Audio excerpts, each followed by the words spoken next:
Okay, so globally, women make up just 11% of the information security workforce, and this percentage has not changed since 2011.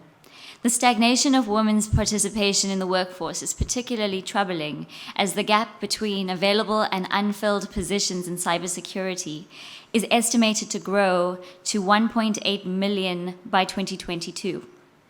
Attracting and retaining more women has the potential to shrink this gap, but only if they can be hired, trained, and retained in sufficient quantities or numbers.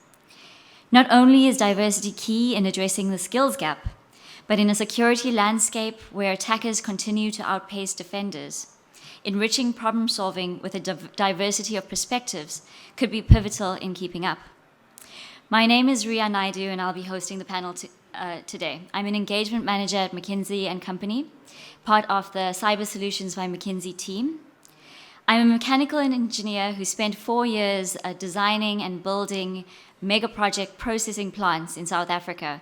We're talking about $1 billion smelting processing plants for Glencore. After that, I decided to follow my passion for technology and join the firm's business technology office in Johannesburg. And after a short time, I managed to convince McKinsey to send me to San Francisco, where I fell in love with cybersecurity.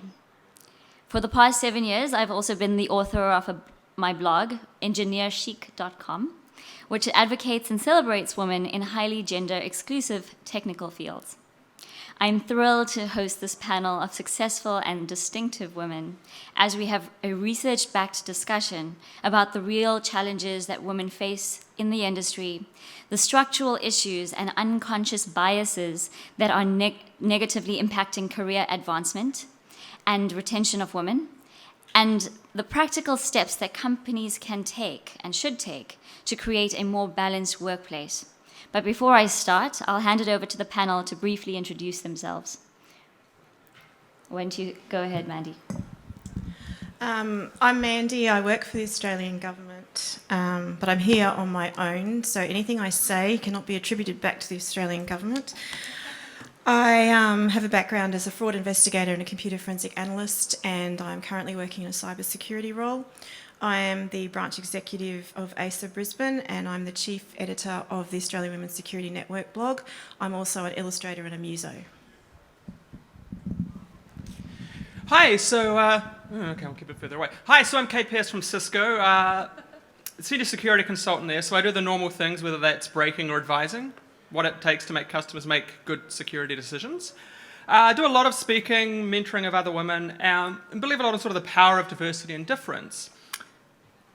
And if you were there, you would never forget, at UnrestCon last year when I keynoted, I had the entire crowd, sober I must mention, singing about hacking to the tune of Amazing Grace. Yes, it really happened. Ask around. Hey everybody. Oh, I guess it's not on. Hey everyone, my name is Shannon Morse. I am one of the hosts of Hack 5, which is the longest running information security podcast online, and it also has the largest following. I am in charge of everything involving that podcast, from researching and writing my own segments to hosting, producing, distributing, editing, camera work, and well, I already said distribution. But pretty much everything involved with the podcast. Most recently, I have been in Jason Bourne as one of their extras, which was through Hack 5, which was really cool. And then most recently, if you guys have NVIDIA chipset drivers at home, you can see me on your most recent downloads. So you'll see a picture of me, and it's because I'm an NVIDIA influencer, apparently. I didn't choose that, but apparently it happened. I'm the only person out of our crew that has a ham radio license, and I'm completely self-taught for the past 10 years, so I just kind of fell into it and fell in love with the genre, so I love it. Wow, that's a tough act to follow. I'm Kylie Hunt, and I am I've reinvented myself as a workplace happiness guru. I did this because after 20 years in the corporate property industry, I got sick of banging my head against the glass ceiling. Corporate property is a very male-dominated industry, and it really rang true for me when I was made redundant when I was 6 months pregnant. So I have certain aspirations here today about getting some of the discussions out on the table, some of the issues on the table.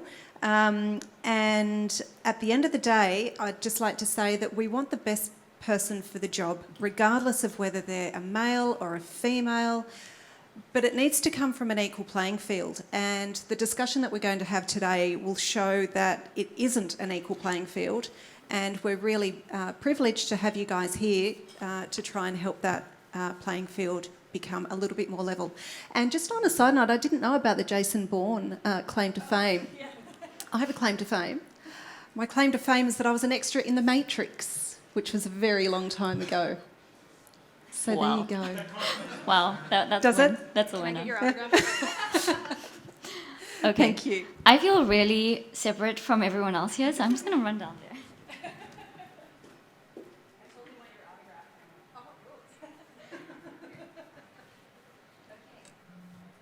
So we have about 25 to 30 minutes of questions, and then we can take 5 minutes of questions from the audience at the end. So, the Global Information Security Workforce Study is conducted every 2 years by the Center of Cyber Safety and Education. The latest study conducted in September 2016 surveyed just under 20,000 male and female information security professionals from 170 countries worldwide. The study found that women are entering the field with higher education levels than men. 51% of women versus 45% of men enter with a master's degree. Secondly, there is 1 woman for every 6 men in non-managerial roles, but this drops to 1 in every 10 men at managerial levels. So women are coming into the field more educated, but quickly falling behind their male counterparts. Kate, what could be some of the reasons for this? So, in short, if women are not over-credentialed, they're not credible. They're not perceived as credible. So we have to be perceived as better, or we're perceived to not be good enough. And that's not exactly a small thing. Additionally, there's a lot of non-traditional paths that men have to get in that either aren't available to women or, frankly, aren't safe. The common one which I'll raise, and this is always good at a conference, is anything which focuses on pizza and alcohol. That tends to bias towards a certain type of attendee. And Pizza? I like pizza. No, I like pizza too. But it's about the culture that it brings. And it would be nice if women could get access to opportunities without having to get very, very drunk with people they've only just met multiple times a week. Men can do that. Women can't. And that cuts out a lot of other things. And as a result, we often feel the need to go and get credentials or education. And it doesn't always work, because if you look, and we said this would be data-driven, so I'm going to pull up a study, and you can flick to that there, and I'll explain what it is when we get to it. So, when people are assessing candidates for positions, men and women, we like to think that they'll get the best person for the job and that they're assessing objectively. This is from a study which you can't really read. The article title is Constructing Criteria, Redefining Merit to Justify Discrimination. It's by a couple of Yale University researchers. They used a couple of examples, and the one we have here was looking for a candidate for a replacement police chief. And what happened is, if a male applicant was overly educated, but not particularly experienced on the street, people said that was good. But if that happened to a woman, they flipped it. If a woman was educated on the street and the man was educated, either way, what would happen, and I'll pick some of their quotes, they did not view male and female applicants as having different strengths and weaknesses. Instead, they redefined criteria for success at the job as requiring the specific credentials that a candidate of the desired gender happened to have. So basically what that means, and this is something I've said many times, is meritocracy is whatever you tell yourself to justify you being in the position you're in. And that's a really hard thing. But what we do all too often is we find someone we like or a choice we want to make and then justify it. And the playing field is not level because men and women are not assessed on the same things. And I'm conscious of time. So I really would encourage you to go and look at the study because it does actually show gender bias in the other direction for a women's studies professor. But the fact is, in a field which is largely one gender or the other, it becomes a self-reinforcing echo chamber. And whether you want to admit it or not, we're plainly an echo chamber because where are all the women? But at the same time, we keep talking about getting more women in, at the same time that we complain that it's a horrible place to be a woman. Why would you want people to come and join a field that you keep saying is horrible for them? We need to fix that as well. Thank you. That's a really great point. Mandy, why do we see fewer women promoted to managerial positions? Well, firstly, I think a positive note, this really is changing because in the ASX, which is the Australian Stock Exchange, the boards for the companies in the ASX in 2009 were 8.3% women represented on their boards. And in 2016, that's now 25%. So yes, we are still seeing fewer women in managerial positions, but there is a change happening very, very slowly. Now, there are many, many reasons why women aren't getting promoted or aren't in managerial positions or in leadership positions, and we have such a short time. So the one thing that I am concentrating on here is something the women themselves can do to change, to make things better. Because it's all very well going, the workplace needs to do this, the boss needs to do this, men need to do this. And if anyone knows me, I don't do the gender agenda. I think we are an inclusive society. If we have the skills, whether you're male, female, black, white, purple, my friend and I here, for example, then if you are the best person for the job. So I don't do a gender agenda. But I believe that women are often their own worst enemies. Now, because Rhea encouraged us to have a look at some articles, and I actually found a study from 2013, Thomson Reuters and Barbara Anderson Associates did, where they found that the women surveyed believed that all they needed was to be skilled, have an education, and they will be promoted. Now, they may have happened in my parents' time. Now, my parents are in their 90s, and they firmly believe if you're really a good worker, then you'll get promoted. But that is not the way of things in the 21st century. Another article, there was a research article from the Chartered Management Institute in 2016 that found men were more likely to be promoted by 40%. They were more likely to be promoted than women. And so both these studies were then looked at by several universities, and they found that there was one theme persistent throughout. And I could relate to it because it's something that I do.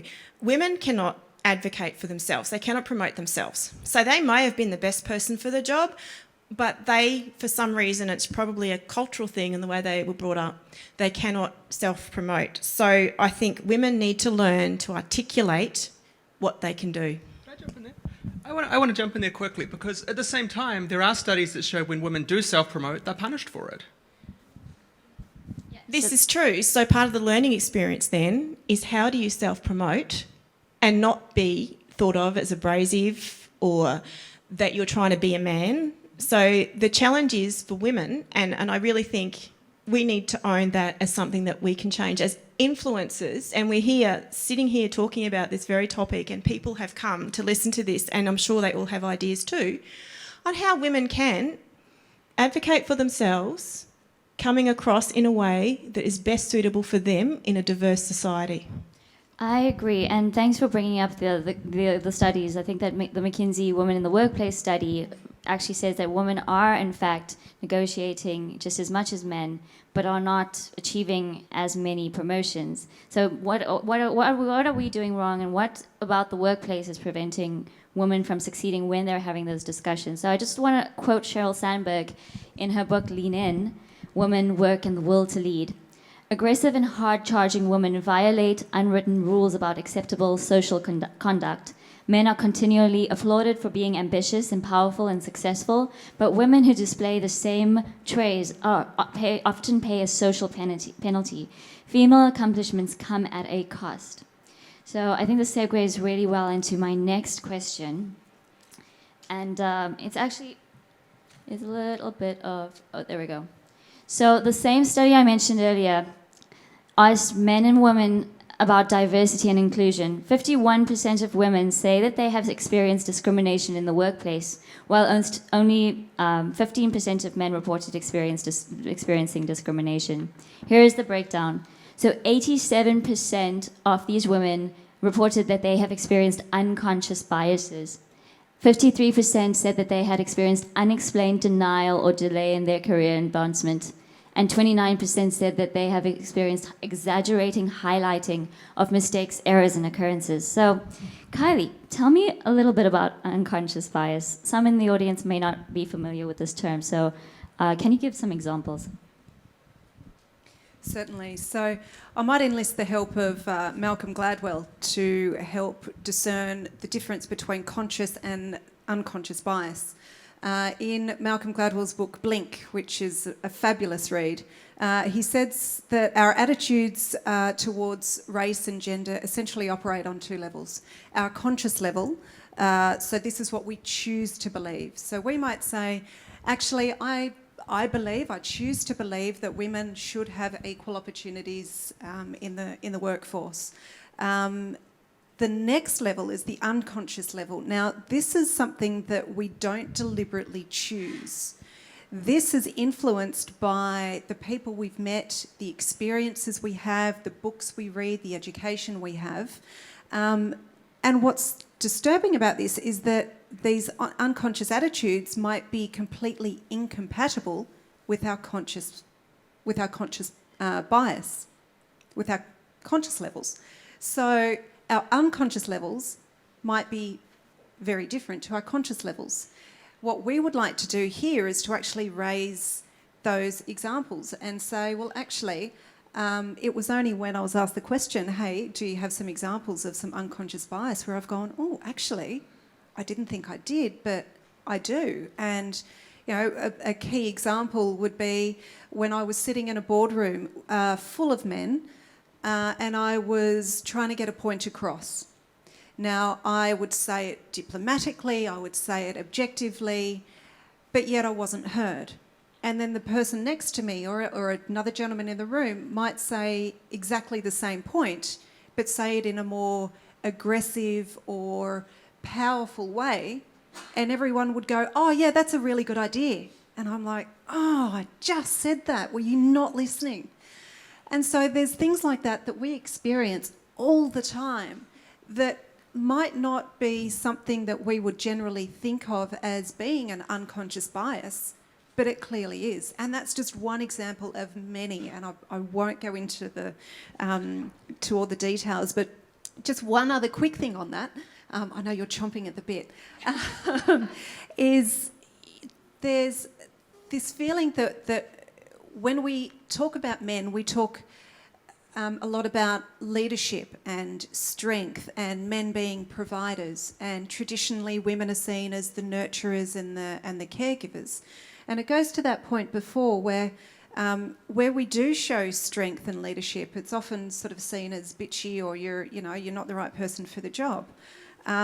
So I think as someone raised earlier, we're having to fight so much harder for the same thing. And it's driving us up the wall because, you know, we're here trying to balance having a career, being a wife, being a friend, being a mother, and yet we're still doing all the same stuff at home. And just one other thing, and then I'll be quiet, is for the gentlemen in the room, I have a key message, and my husband is here as well. There are studies out there by UCLA, was one example, and they did a study that showed when women look at a messy house, their cortisol levels increase, their stress levels increase. When men looked at a messy house, their cortisone levels stayed exactly the same. So, gentlemen, if you would love a peaceful relationship at home, clean up. Just to jump in there. So I think Sheryl Sandberg again and Lean In mentioned that as we see more and more women taking more responsibility in the workplace as and in some cases breadwinners for their families, we do not see an equal increase in men helping out in the home. So women are expected in today's society to do a lot more, and it is very difficult. Yeah, and I'm just going to jump in there quickly because we often also presume that there is a man at home, not that it's another woman, not that they're a single mother. And that matters. I've had to talk to single women. I'm like, I'm sorry, I don't know how to get you access to the opportunities that everyone else's partner open up for them. But to go to this unconscious bias, I have a particularly illustrative example that the panel hasn't heard yet. I told you yesterday. Okay, maybe Shannon's heard it. So I do consulting, and at the same customer, 6 months apart, talking about the same types of problems. Once I was told, you need to make your opinion known and be forceful and make sure that, you're credible and you let people know what you think. 6 months later, I was told that I needed to just be quiet, stop getting in the way and let people do their job. What changed? My gender. I'm trans. In that 6 months, I went from being perceived as male to being perceived as female. As a result, I went from being perceived credible and, I should be more bullish and more pushy to can you just shut up and let me do my job? I was doing the same thing, the same way, the same person, same skills with the same people. I didn't suddenly go away and become aggressive. Their perception of me changed. And that changed their treatment of me, their expectations, and their behavior. This is real. This is not women whining. I've been on your side. This is real. Wow, that is a very, very powerful example. Thank you for sharing. Shannon, you've been in the public eye for over a decade. What has been your experience with gender-based discrimination in the community? I've actually, in some matter of way, I've experienced all 5 of those in one form or another. Unconscious bias or unconscious discrimination, as a female, you don't really notice it until somebody tells you that it's happening or until somebody describes it to you, which is why it's so important that we understand what that description is of unconscious bias. So with unconscious bias, I noticed that I experienced that a lot more through people that I know as compared to people that I don't know who just put out their overt discrimination. I have an email example, if you don't mind me reading it. This is from a guy named John who wanted to hire me to host an educational training video for this .com website. This is horrible. It's horrible. I'm just going to put it out there. Warning, trigger warning. This is happening. So this guy emailed me after I was like, yeah, I'm interested. Tell me about what you want me to do educational training videos on. I love teaching people things. He replied, sure, it's a new vibrator. We need a spokesperson. Lol. Sorry for the bad humor. I couldn't help it. It's inappropriate juvenile humor genes. What? Why? He had this awesome professional opportunity where I could hire him as a client and I could do videos for him where he was getting somebody in who has technical training of over a decade, and he told me he wanted me to do a video about his new vibrator. He didn't have to go there. He really did not have to go there. But after that, I ended up tweeting it out and publicly shaming him because, it's what you do. So if you ever need any examples of what gender discrimination looks like, just look at Shannon's Twitter feed. She loves calling them out, and I think that she's carrying a lot of water for women in this community. So thank you, Shannon. Okay, so moving on. So 48% of women. So hang on, let's go to the next one. So it turns out that 48% of men hold computer sciences undergrad versus 42% of women. And 22% of men in InfoSec hold engineering degrees compared with 14% of women. So men have more technical undergrads while women have greater diversity of skills. So Kate, what is the advantage in having a diversity of skills? How can these skill sets be leveraged at various levels of the organization?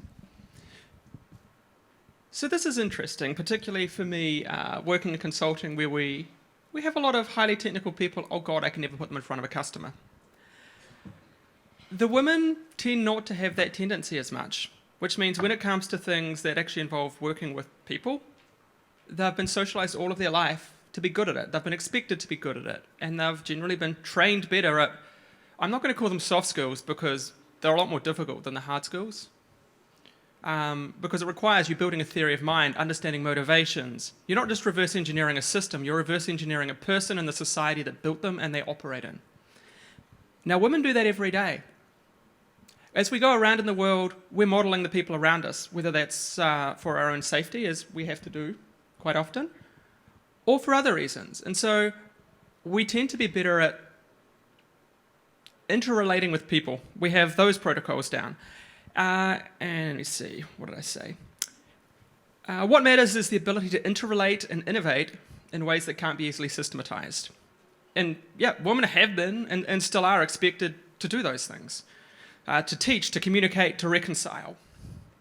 Now, the particularly interesting thing is the excuses that keep us away from the technical are the very things that will be empowering women as we move forward to a future of automation, where the technical skills will be automated.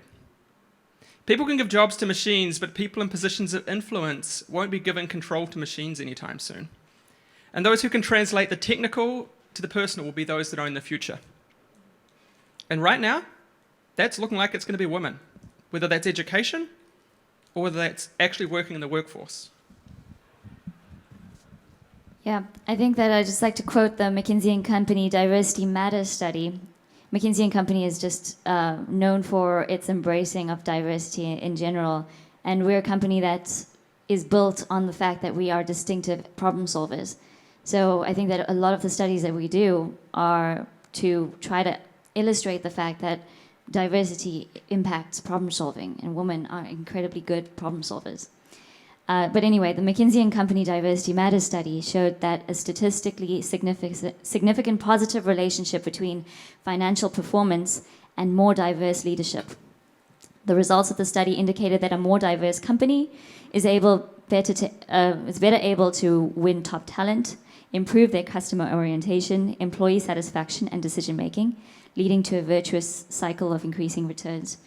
And I think that another point that you made earlier when we were talking, Kate, is that a big challenge in our field is lobbying for funds. That's a huge challenge that a lot of us are facing. How do we convince our executives to finance our cybersecurity programs? And this is where communication, relationship building, trust-based relationships come in. And statistically, there's research that backs that women are more perceived as more trustworthy than men, and are really and have communication skills that a lot in our technical field lack. So, okay, but I know we're running short on time, so let's quickly move on. So going back to the fact that 48% of men hold computer sciences degrees versus 42% of women, it turns out that amongst millennials, this is shifting. In fact, 52% of women under 29 hold a computer sciences undergrad. So, Mandy, with more millennial women now earning technical degrees in fields that have been led by men for decades, how do we see the workplace responding? Okay, well, on top of your stats, just for ordinary tertiary qualifications, women between the ages of 25 to 29, 39.6% of them have any type of tertiary qualification in Australia, when only 30.4% of men do. So women are obviously reaching out tertiary education, getting more academic skills, learning more about the history and theories behind all sorts of things. So now in our new workforces, and these are the workforces of the future, I think with cultural changes, the workforces will start accepting people for their skills and knowledge. It's going to be a hard road, but for example, the Australian government has a workplace gender equality agency, and they will do stats every year, and they'll talk about how the Australian government and the private sector can enhance gender equality. And in that agency, they're talking about gender, male, female, or indeterminate, how these people can be supported. And I think that means that the future workforces, if we look that way and keep up this positive way, will actually become a more inclusive, diverse place. I'm already seeing it. I have young stepchildren. They're in their late teens now, but they don't have... Kate was saying earlier about workplaces that are majority men or majority women and jobs that you normally think is a woman's job or a men's job. So nursing, for example, and people of my age might go male nurse because it's kind of weird to have a male nurse. Well, it's not, but that's just a cultural thing. The step kids don't say that. They just go nurse, doctor. So I think the generations to come are actually starting to lose the unconscious bias that we all have. And that I believe that things like this with influencers like AusCERT, with the AusCERT conference, they are influencers. For having a panel such as this and supporting it, I think is going a long way to actually make our future workforces better for millennials with their tech degrees, millennials with their any degrees, men, women, anybody. And so it's a slow progress, but I think it will happen. So it is a future, and I think the future is bright. Thank you. So, Kylie, on the topic of millennials, what are some of the things that workplaces are doing to attract this very sought-after group of people? Great question. So, coming from a workplace perspective, this is the first time we've ever seen 4 generations within the one workplace. So it's actually quite an interesting and a difficult question to answer in a way, because the millennials they have a different work ethic to what the older people would have had. So work ethic doesn't even feature in their top 5 reasons for staying with a company and for pursuing particular work. What I'm seeing in my role as my reinvented chief happiness guru field is that you can invent whatever the hell you want and call yourself whatever you want, which is fantastic. So thank you, millennials. And the second thing is that they're shifting more towards happiness and purpose. They're shifting away from striving for money and power and position. And this shift that's happening is really interesting because we've got there's such a dichotomy between the leaders at the top who are old school, work ethic, loyalty, gold watch. There are still people like that out there. Versus millennials who are coming in and saying, well, I don't really care if you give me an extra 10 grand. What I would like is an extra 10 days of annual leave, or I'd like to work from home, or I'd like to choose where and when I work from. And so the millennials are coming in and they really just want choice. They want to choose how and when they work, as well as having a company that has a greater purpose, a purpose that's greater than themselves. So what I love about this next generation is, as Mandy said, the future is quite bright, because I think a lot of these issues that we're talking about here will hopefully not be issues when millennials come into leadership positions. But we still need to fight the fight, because we're still in positions where we are feeling discriminated against and we're not able to achieve our full potential. Thank you. So I think we're hearing... Oh, go ahead. But at the same time, we've got to be careful there, because people are coming into the power structures and they tend to be reinforcing what it is that got them to where they are. And so I've seen multiple young people who, at the bottom, they start out that way. But then as soon as they're in a position of power, they do what their boss did to them, which wasn't those norms. It was different norms. And I'm going to go back to that study I said earlier. This is about gender, but it fits across other groups. Although stereotypes encourage discrimination, egalitarian norms compel making hiring decisions on the basis of merit rather than their group membership. Okay.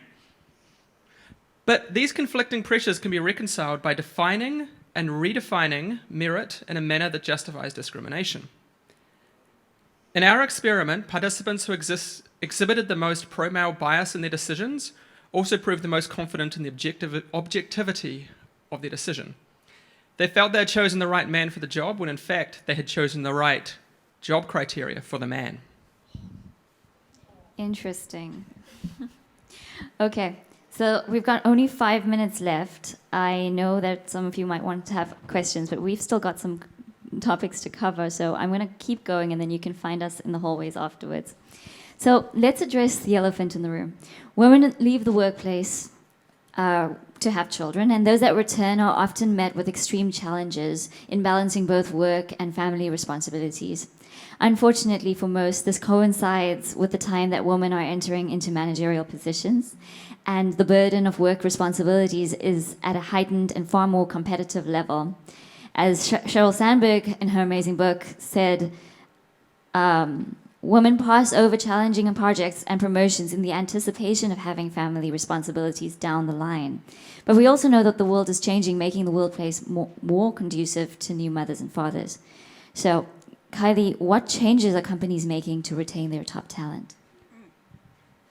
So I'd just like to start off by saying, for all the people who are hiring people, this one statistic I'd like you to remember. Part-time mothers are the most productive of all employees in the workforce. And I'm seeing lots of nodding heads from, I'm assuming, part-time mums. I'm a part-time mum, 4-year-old and a 7-year-old. Part-time worker, full-time mum. Got to get that right.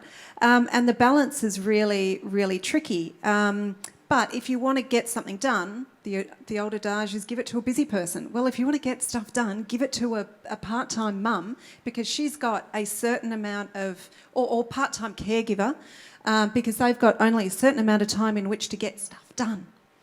So, the other thing is, in terms of trying to retain top talent, flexibility, once again, is absolute key, as well as succession planning. So making sure that people have actually got something to strive for. And the other element that I'd like to focus on is, if you want to retain your top talent, have sponsorship, have mentoring sessions, have leadership training that show people, and it's not just women, it's up and coming everyone, that they have purpose within the company and they are valued, they are respected, and the company is willing to put in time and effort and money into growing that person and helping them be the best person they can be. Thank you. I think we'll cut the last question, but stick with this topic for the rest of the time. So, Mandy, what have you seen working well and what are the challenges? Well, what I've seen working well, and I work for the government, and my whole life is working for the government, so I don't have a lot of private sector experience except for when I was a muso. But what I see working well in the public sector is that there is more active mentoring and supporting and sponsoring. So whether that is a formal mentorship program through the different departments, or whether it is that staff are actively supported to mentor and support each other, I have seen that change in the last years that I've worked for the government. But I have seen that because people are now very more conscious about mentoring and supporting and sponsoring. And that's not just about the women in the industry, but anyone. So someone who may have been considered handicapped because they were sight impaired, for example, there is now mentorship and support to get those people going. So that is what I'm seeing. Thank you. So, Shannon, I know that you fall into the millennial bucket. Technically. How does greater flexibility in working hours and spaces and working spaces for that new mothers and fathers also need to make companies more attractive for millennials? Well, I think in my case, for example, if I'm getting personal, my husband and I haven't decided to have kids yet, but we are considering it as a future choice that we make for our lives. And something that I've seriously considered is how I would continue to grow my career being a podcaster and working with Hack5 and hopefully doing future speaking gigs, but also him continuing to do his job. Luckily, in the case of my life, my husband is more interested in being the caregiver than I am, but unfortunately for him, he doesn't have the flexibility with his job that I have with mine. It would really influence us to keep on going with his career, with his current employment, if they would give him the option to, I don't know, have a daycare at the company. I mean, it would be so simple to work from home. Yeah, or 2 days a include week. work from home, which he could technically do because a lot of his job is replying to emails and having meetings over the phones and doing teleconferencing. And there's so much that he could do just hanging out on his computer at home, it would be very, very easy to do. And including some kind of happiness level so that he would be able to further his life that he wants to be a father and still enable me to grow my career, which is what I'm super passionate about. So it's not just about discrimination against women, but it's also discrimination against people who have kids. I mean, I'm sure plenty of men out here that have little kids, you've probably experienced the same thing where you need to take your kid to school, or maybe they're sick one day and you have to deal with those issues. So it's a big problem. It's in this industry for sure, but generally for any kind of employment. Thank you. So I know that Troy's up next and we're taking some of his time, so I'm just going to flip through these key takeaways. So the first thing is that women experience an uneven playing field. Unconscious biases are real. There's an inherent value in diversity, and the organizations that have been able to understand this are getting the most out of a diverse workforce. Millennials are changing the game, and organizations also need to change to stay competitive in the job market. The things that make workplaces more attractive to millennials also are conducive to working mothers and fathers. And organizations should be purposeful about doing these 4 things for their female workforce: mentorship and sponsorship, adequate training, challenging assignments, and leadership opportunities. Basically the same things that they are already doing for men. You need to purposefully do it for women. Can I just jump in there? People who may have been coming in for Troy's talk, welcome. I'm sure you're meant to come in for ours as well, but we would love it if everyone could take a photo of this slide as a key takeaway, and please, let's get it on the agenda, let's get it out there, get people talking about it, because it is absolutely imperative that things change, and it's only through your help and your influence that things can change. And you can attribute this to Kate Pearce.